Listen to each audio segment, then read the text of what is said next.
Bonjour à tous, les ministères Notre Pain Quotidien vous proposent la méditation du jour. La parole de Dieu subsiste.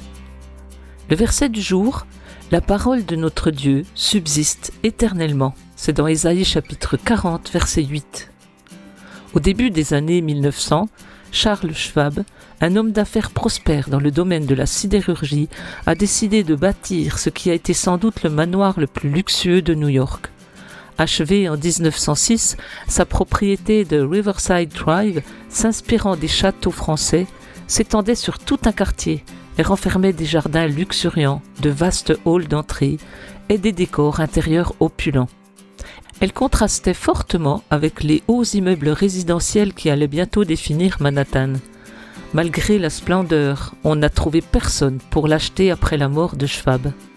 Le manoir était trop grand, trop coûteux, et ne correspondait pas aux tendances immobilières d'alors. Riverside Drive a été démoli en 1948. Tant le manoir que l'homme ont été effacés de la mémoire collective.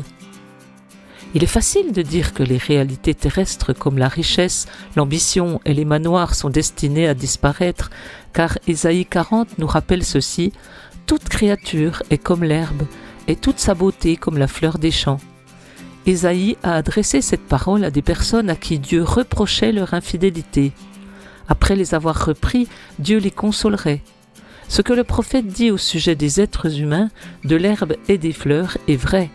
Mais quelle est la vérité au sujet de Dieu lui-même?